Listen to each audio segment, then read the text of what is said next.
Félix Tshisekedi, Aza tribaliste, attendez si Balouba, et Belé. Mes chers frères, c'est une insulte. Directeur de cabinet Naé Azakatangé. Vous pensez qu'au Kassai, il n'y avait pas des gens intelligents qui pouvaient faire ce travail? Soki Totikiwana, Tokiti, Premier ministre Azé Koloni. Azakatangé. Soki Tolongowana, Tokena chef d'état-major général il y a armée. Azé Koloni. Azakatangé. Là, il n'y a pas de tribalisme. C'est ce qui est prioritaire pour moi. Bitumba nyonso boza komona toza ko bunda, il faut tozwa deuxième mandat. Komona kitango batushaki ke ono alternance na 2023 nga lobi mais oyo komi ba provocation. IDPS viva. Bon, je passe la parole au secrétaire. N'hésitez pas à liker la vidéo si elle vous plaît et si vous êtes nouveau sur la chaîne, n'oubliez pas de vous abonner et d'activer la notification pour ne rater aucune de nos prochaines vidéos. On commence.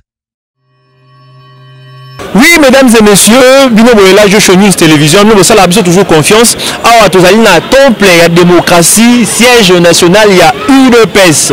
Nous avons une actualité, les alliés.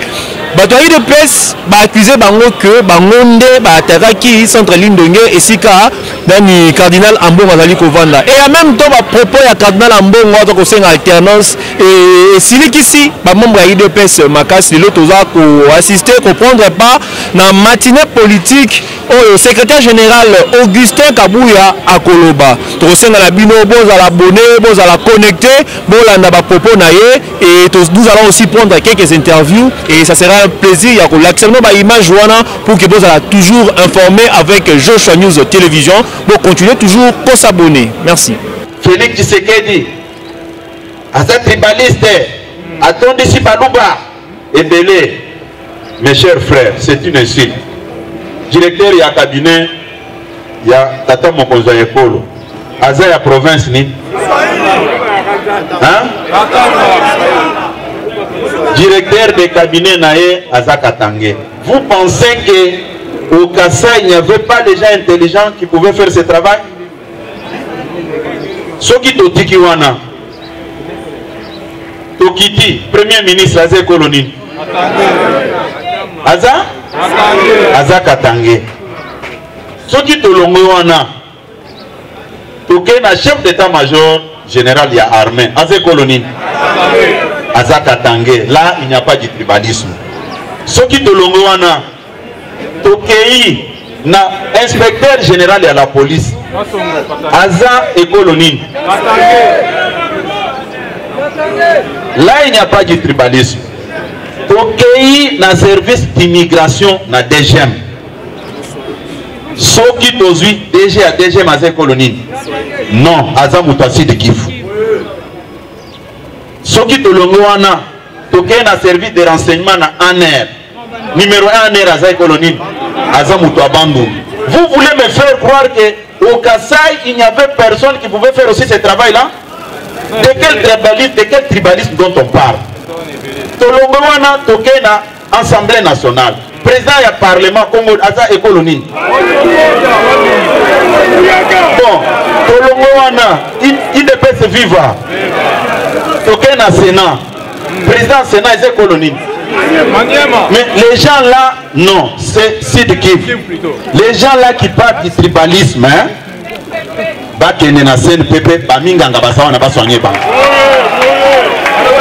ce n'est pas sérieux. Même Bato Bazako Landa Biloko Wana, ils ont ça la passe na motema.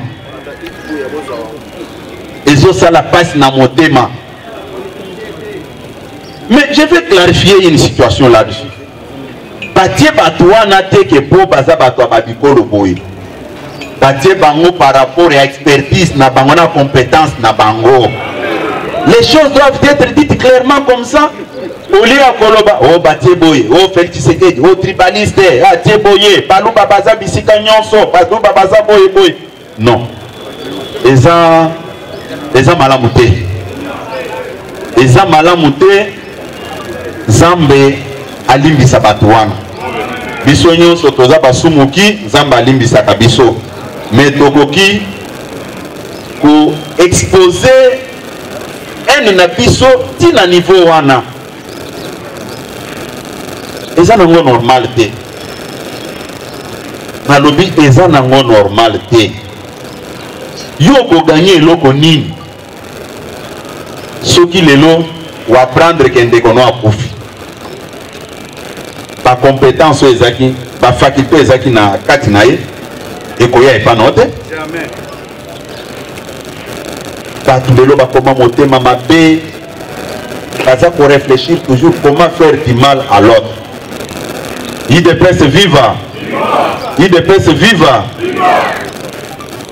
Eza na babiloko mosusu yo moko komona pesa en tant que moto omoni yango bato baza kuta na esprit ya pardon te omona moto alongo na likambo akei kokosela oyo nga soki naza na biro nango wana ere moko navandaka nazoloba okomona oyo akoti boye azofunda oyo azopamba makambo na nzoto.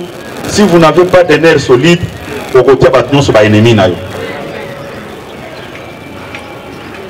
IDPS viva, IDPS viva, IDPS viva.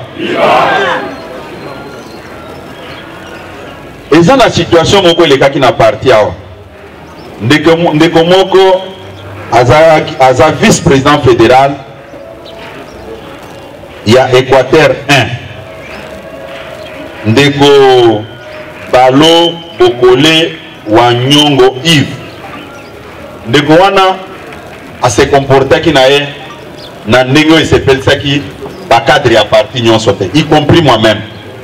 Il avait fait des audios à s'en prendre pas na nga ndenge nyonso. Mais un jour navande pa na nga namoni ba débarquer aye ko s'excuser alobi lobiti ye moko bando banga kokome pa na nga alobi ndenge ba policier bazana banga alobi non mon frère, c'est un petit incident du parcours. Nzamba permetaki ke o finganga osala makambo nyonso wana pona mono physiquement to solo ndenge tozo sola boy. J'ai déjà oublié tout ce que tu avais dit contre moi. Mais tant on a mis likambo wana na niveau ya exécutif na biso bato mosusu bazaki choqué basepelaki na attitude na été nga na lobi bon soki nzambe oyo azosenga biso tolimbisana mutu alongo Équateur kuna musikati ayeti Kinshasa aye ko s'excuser pananga pour quelle raison na ko maintenir kaka suspension na ye. Il faut na lever suspension na ye na lever suspension na ye moi nini moko esalama mukanda suspension ngope ebongi lisusu na le mais o kindogite bazo lokayete IDPS viva yango na vana na passé maloba na secrétaire national ou azako s'occuper na organisation on a ko remettre ba fédéraux documents au ya ministère de l'intérieur où ils ont couvrir bango. Je profite de l'occasion pour informer tous les fédéraux ici présents que la mesure de suspension vient d'être levée pour M. Yves. Oui, c'est ça la lettre. Mais j'ai mis la date d'aujourd'hui, pourquoi? Puisque la première lettre, je ne retrouve pas ça. Comme j'avais déjà pardonné, j'avais déjà levé la suspension, je me suis dit, je dois aller jusqu'au bout. Nous sommes des responsables, on ne peut pas rester toujours sur la même position, ce qui n'est pas du tout normal. La lettre est là, il peut voir ça même à travers les réseaux sociaux. Et nous, on a présenté, j'avais appelé même son titulaire, et tu dois faire un grand effort pour cohabiter ensemble, pour habiter ensemble avec ton adjoint. Il y a une gestion qui est très difficile pour l'homme, c'est la gestion des ressources humaines. La gestion du personnel, c'est la plus difficile. Au cours de la gestion nyonso, au monde ngebe nyonso bovandi wana, mutu na mutu azana éducation yaye. Pona ko utiliser par nyonso wana bayo kela o. Yangwe moko na sekaka bashi mutu au secrétaire général, au tel à Saliboy, il faut qu'on sanctionne, il faut qu'on s'en la boy. Non, nous ne sommes pas là pour se régler des comptes. IDPS viva! IDPS viva! Bomibete la maboko makasi. Naza pour passer parole na secrétaire national en charge de l'organisation pour Ameka. Ndenge baza boye. Bazui ba drapeau ebele. Bazui ba effigie à chef de l'État. Ndenge bazali boye. Chaque fédération a tout na bango. Ceux qui vont moni ba drapeau à IDPS te ngai naza na likambu te. Tokani? Tokani malam? Ceux qui vont moni ba drapeau te eza lisusu likambo ya hiérarchie te. Mutu oyo ndenge azali awa. Oyo azui nanu te. Yaka oyo mutu angandanjika nde akozwa ya ye après matinée oyo. Tokani? Mais ba oyo nyonso batikali awa. Ceux qui ont le bien aux huit, au Kokutanana, secrétaire national à l'organisation, même bande qu'on a biso ya Kasumbalesa. Kasumbalesa botombo la maboko. Kasumbalesa bazaliwan. Vous voyez bien bateau balobaka que secrétaire général il faut démissionner. C'est comme on a le qui met Kasumbalesa. Nakoyo kosala tango mabete bata bana. Bana er moko même nanda kusuki papa. Bana bute, bas bilanga. Mon général. Bana bute. Bana bute. Non, biso tozana pour la se régler par contre. Bas bilanga. Zamba ebaki pourquoi ataki biso place pour. C'est ce qui est prioritaire pour moi. Bitumba nyonso boza komona toza ko bunda. Il faut tozwa deuxième mandat. Au moment qui tango batushaki que ono alternance na 2023 nga lobi mais o ekomi ba provocation. IDPS viva. Bon, je passe la parole au secrétaire national en charge de l'organisation pour qu'il puisse remettre les documents aux fédéraux et après il va me faire venir pour clôturer la matinée. Merci beaucoup.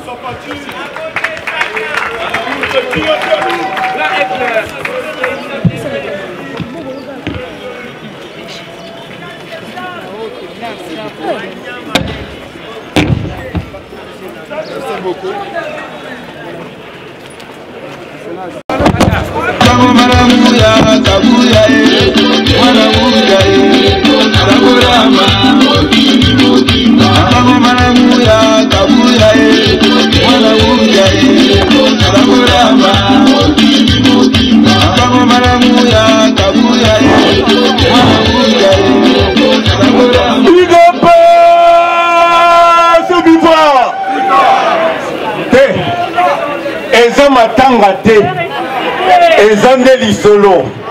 Le véritable parti du peuple congolais.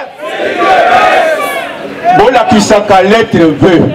Le véritable parti du peuple congolais. Le véritable parti du peuple congolais. Le parti le mieux organisé. Le parti le mieux implanté. Le parti le mieux structuré.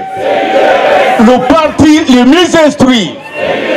Le parti de la vérité, défenseur des droits de l'homme, de l'intégrité territoriale, celui qui est pour la bonne gouvernance, porteur du changement en Afrique.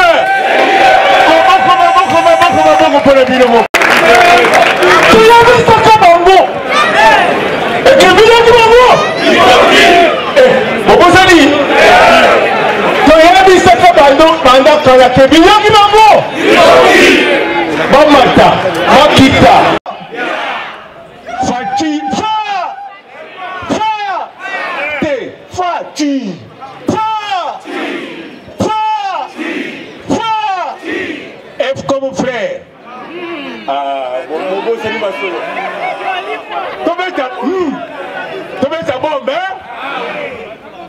F comme frère. A comme ami. T comme tonton. S comme sérieux. H comme humble. I comme incontournable.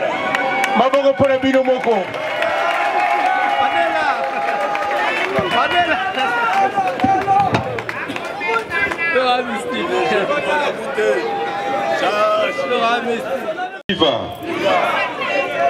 Na kosenga na bandeko baza ko filmer ba épargner national nyati azawa Non, ça va. National Niat.